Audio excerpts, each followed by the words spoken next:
So, Velma wasn't good. Look, here's the thing.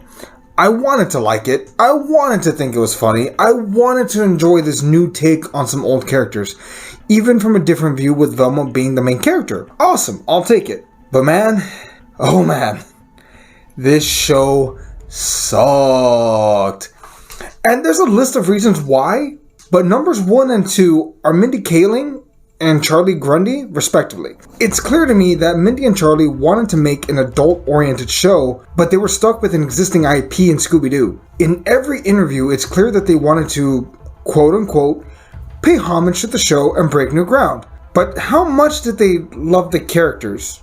Like, did they? It's very clear that Velma is a self-insert for Mindy, and I'm not saying that's always a bad thing. Finding traits in fictional characters is one reason why they're so beloved. But Velma wasn't kind, witty, or smart. She was mean, snarky, hypocritical, racist, among other things. Shaggy was called Norville, which is fine, but he was anti-pot, which, I mean, come on. And he was a simp for Velma. Daphne was a mean girl for the sake of being a mean girl, and Fred probably got it the second worst because he went from being a trap inventor / leader / fundamentally good dude to a small-dicked, immature, mommy and daddy, spoiled rich boy with anger issues. Like, come on, I will put money down right now that they never actually cared about the IP, just that they could, get their show out there. Oh yeah, and one quick question. Where the fuck is Scoob? Like, in reality, WB said they can't use Scooby Doo, which might be the only smart thing to happen to this godforsaken show. Also, let me be clear. I don't hate this show for being woke. This show is a damn caricature of what people think woke shows are. Let's get the obvious out of the way here. No, this show was not terrible because of the race swapping. Velma, Shaggy, and Daphne being recast as minorities is not the reason that this show is bad. The chief reason why this show was bad is because of bad writing. A good story cures all. Normally, this would be the part where I say I'm not that good of a writer, but in this case, I'll say it. I fucking am. I think this had the bones of a good show. A show that could have, in better hands, been a great show. A more adult-oriented take on this property isn't necessarily a bad thing. There's actually a great zombie comic book that you should probably go out and read. It's great. So, that said, with a tear in my eye, allow me to rewrite Velma Season 1. Let's go. Right, so I have 10 episodes to work with. I'll be giving a general idea of the show as well as character arcs and where we go from beginning to end. So the first few episodes we establish our characters, our victims, the crimes, and the possible motives. Daphne is a mean girl who is openly gay. She runs the school with an iron fist of cool, cruel charisma. She's the captain of the cheer squad and you better fucking know it. Fred is a rich kid, daddy's boy, who used to date Daphne before she came out. He's also the captain of the lacrosse team because, well, of course he is. He can do no wrong, but has a very close-minded view of the world. Norville to most, Shaggy is a normal student. Nothing's really special about him except for the fact that he knows everything about every single possible weed combination under the planet. Oh, and he has a giant crush on Velma, and he's a chef, because why don't we lean into the whole, Shaggy loves food thing. Velma is the smartest girl at school. She's a nerd. Also, she does happen to be gay. That's not her defining characteristic. She just, is gay. That said, she and Daphne often are at odds with one another, for a key reason that I will get back to later. Lastly, for context, this whole show takes place during their senior year in Coolsville High School. So, the spread of this show is as follows.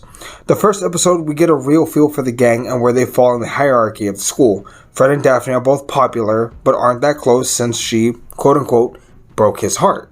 Velma and Shaggy are friends, but only friends. There's a murder of a girl at the school by the name of Ashley. She's the number 2 ranked student who works in City Hall. Velma is a suspect immediately because Ashley was a potential rival. She was the only student that could dethrone Velma to become the valedictorian, and that matters to Velma. I am the smartest. That's not a question, that's a fact. Remember, we're viewing this world through Velma's perspective. It's clear that she is enemies with Daphne. Velma has never really gotten over the fact that her mom went missing, and Daphne's mother never solved the case. Mayor Cool is quick to tell the town this is a one-time incident, and that he is sure nothing else will go wrong. And that's when a fire breaks out at an old abandoned house on the other side of town. Clearly, something is wrong in Coolsville. Episodes 2 through 3. Velma is having to investigate the crime to clear her name, and Shaggy is helping her, not because he's a simp, but because he is her friend, who might have a minor crush on her. At some point, she can say, "Shaggy, I don't have the energy to reject you today." Velma also comes to conflict with Daphne about her mother's unsolved murder. Again, she asks Daphne to get her mother's file so she can investigate further, but Daphne refuses. Velma finds that there's evidence to suggest that Fred might be the killer after a second body turns up. This time, we get the view of the killer. It's the minor 49er. He's killed a young woman by the name of Isabel. Fred is arrested and put on trial. Daphne asks Velma to try and get Fred out of it, but Velma refuses unless they trade. Daphne agrees. When they're walking away, Shaggy asks, "Were you really not going to help Fred?" Velma responds, "Of course I would have. Someone innocent shouldn't go to jail, but at least I get something out of it now." Velma finds a new piece of evidence that exonerates Fred. Importantly, when Fred, this douchebag rich boy, goes to Velma to ask her, "How much do I owe you for getting me out?" Velma responds, "Nothing. It's not about you. I'm trying to find my mom's killer." This floors Fred. Normally, everything in his life has been transactional. This is different. Episodes 4 through 5. Velma finds some similarities between the killings now and the disappearance of her mother, namely the tufts of hair and coal dust everywhere. She notices there's coal on her dad's hands at one point, but dismisses it when she catches him making charcoal paintings of her mother. He's not really good. Importantly, we also get a moment with Fred and Daphne, finally having that talk that they should have had a long time ago. They talk about when they dated in middle school, how Fred was hurt when they broke up, but Daphne talks about how hard it was for her to come out, how, and I hope I'm not stepping on anyone's toes when I say this, how coming to terms with who she is and finding the person she really wanted to be, she wanted to be out, and she wanted to be proud. Fred understands and accepts it. We also have a moment where Velma is Shaggy's wingwoman at the town festival. She sets him up with some girl by the name of Veronica, while Velma and Daphne run into each other in the Hall of Mirrors. They talk and have a moment, but before anything can really happen, an attempt is made on Velma's life. We get our first full view of the killer as they run away through the festival. Episodes 6 through 7 is Velma recovering. Shaggy's parents' store has been burned down. It was a small ma-and-pa sandwich shop near the boardwalk called Scooby Doo's, after the Frank Sinatra song. Velma's helping Shaggy to go through the debris when she finds something suspicious, a manhole cover in the freezer that leads to an old bricked out tunnel. It's at this point that Velma asks Fred for a favor, to get her into City Hall so she can look into the crime scene of the first murder. Fred clashes with his parents at this point, wasting his time and how his future is already picked out for him. Since he's been hanging out with Velma, Shaggy, and Daphne, he's not sure he wants to be a lawyer like his parents anymore. Once in City Hall, more clues are found. There might be a conspiracy, as it turns out. Ashley, the first victim, worked in the same office as Velma's mom. She was supposed to be an intern, but she was already running the books for the city. There are some pages missing out of a ledger. While in the building, Daphne goes off by herself to grab some maps that Velma had asked for. We don't really see this part completely. It's meant to be something offhanded that, on a rewatch, you notice this little details. When Velma, Shaggy, and Daphne are almost caught, Fred is nearby in a nondescript van to pick them up. This is a basic version of the Mystery Machine. No paint yet, just a basic-ass van. Episode 8. Back at Shaggy's place, the gang hangs out while Shaggy's cooking dinner. They take turns spitting ideas. If Ashley was murdered due to a cover-up, maybe so was Velma's mom. Shaggy's girlfriend chimes in, what if the second killing isn't connected at all? It's at that point that the lights in the house turn off and the minor 49er tries to kill them. They manage to get away, but not unscathed. Veronica is injured and has to go to the hospital. Episodes 9 and 10. The gang gear up for this two-part finale. They drive up a mountain in the rain and end up at a mine shaft opening. They go to investigate using two maps. They split up.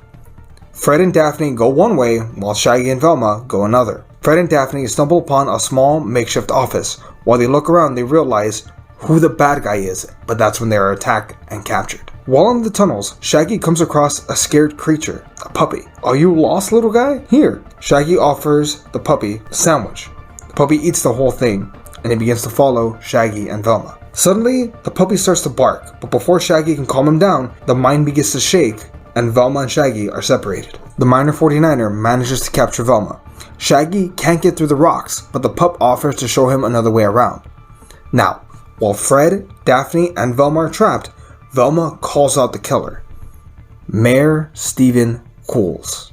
The miner turns around, takes off his mask, and says, "How did you know?" And that's when Velma lays it all out. Mayor Cools' family founded Coolsville over 150 years ago when it was a small mining town. As it grew, so did the fortune of his family. Mayor Cool chimes in, until the outsiders came, impure people with their impure ways of life, and change. The mine closed. Sure, they were still rich, but over time, their fortune shrunk. And that's when I had a revelation. My family founded this town. Without us, there wouldn't be a Coolsville. So why shouldn't I indulge myself? Velma chimes in, you were stealing money from the taxpayers. That's why you killed my mom. She was the accountant that found you out. Well, correct. She was too smart for her own good.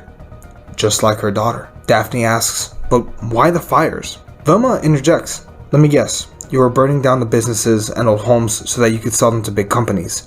They paid you something under the table and in exchange, Coolsville grows. More taxpayer dollars. It's a win-win. Huh. Okay. And how did I not get caught? Velma has an answer for that too. You used the tunnels underneath the town. In the 1920s, when the city got too cold, they used to use those tunnels to transport goods to the docks. They were supposed to be sealed up, but I'm willing to bet you used them to appear all over town to commit the arsons and the murders. But there's still something I don't understand. I get why you killed Ashley and my mom. They got too close. I even understand why you tried to kill me. But why did you kill Isabel? Well, I needed another body. Once it was clear that they were going to look into her job at City Hall, I had to create a pattern for you to follow. And it's at this point that we cut back to Shaggy and the pup, finally just down the hall listening into everything. Fred sees him and motions for him to cut the line so that he, Daphne, and Velma can escape. Mayor Cool isn't looking. Man, it feels good to get this monologue out. It feels like years since I've been able to. It turns around, and the gang is gone. He gives chase, and we get an old-fashioned chase scene from Scooby Doo with everyone running in and out of doors. In the chaos, Velma runs to the office to grab a ledger book as evidence, but the miner corners her. The miner is about to take out Velma when Shaggy lights a flare and throws it at a sack of papers and money in the makeshift office. As the camera pulls out, it's revealed that there's some dynamite near the papers. Swords. The gang runs as the explosion collapses the mine. Velma, Daphne, Fred, and Shaggy are all covered in ash and dust, but Shaggy opens his backpack to reveal a clean and happy puppy. They get in the van and head back into town with the evidence. They can't decide on a name until the puppy finishes the last sandwich, and on the wrapper is the name of Shaggy's folks' sandwich shop. How about we name him Scooby Doo? I like that name, says the puppy. Holy shit, he can talk! Scene. The show ends with a montage. Coolsville elects a new mayor. Shaggy's parents rebuild their old sandwich shop. Velma's dad is more open to her lifestyle choices. Daphne leads the cheer squad to the state finals. Fred decides to stay in town and attend the local college since he no longer wants to be a lawyer. He's studying to become an engineer, maybe even a car mechanic. Scooby can talk, but the government decides they can't weaponize a talking Great Dane. The last shot is the gang graduating high school with their cap and gowns. And that's it, folks. That is it. That is how you do the first season of Velma, you fucks. We do so much heavy lifting here. We have Velma, a smart and capable detective who happens to be gay. Yes, we will explore that more in the later season. I'll get to that in a sec. Daphne starts off as this mean girl who softens and tries to be more receptive to people. Fred goes from being underneath his parents' thumb and being closed-minded to being more open-minded, more independent, and giving other people a chance. Shaggy goes from being obsessed with Velma to working on himself and learning to be his own person, while exploring new hobbies, having a new relationship, and yes, getting a puppy. Maybe he wants to be a chef, I don't know, but what I do know is that now he has a dog named Scooby Doo. In addition, we have the van that will be the mystery machine. We get a classic villain in the Miner 49er, along with a realistic real estate scheme that was actually really common in the old shows. We also get an old school chase scene, a murder mystery. You are welcome. Are there things that could be done better? Yeah, probably. But you tell me, which version was better? Mindy Kaling's version of Velma? Or mine? Let me know down below. So what's next for the future? Well, Season 2 could be them in college. Maybe they all live together in a co-ed dorm. Maybe it's a professor who's the bad guy. We could also explore Velma and Daphne's potential relationship. Fred dating, Shaggy and Scooby hanging out. Season 3, maybe they go overseas. Season 4, they're counselors at a lake. I don't know, you decide. Anyway, I hope you liked it. The next episode will be Scream 6 Rewrite, along with a pitch for Scream 7. That was actually requested to us on YouTube. If you like these videos, put your requests in the comments. Maybe we'll do them next. You never know. That said, I've been Eddie. We'll catch y'all next time.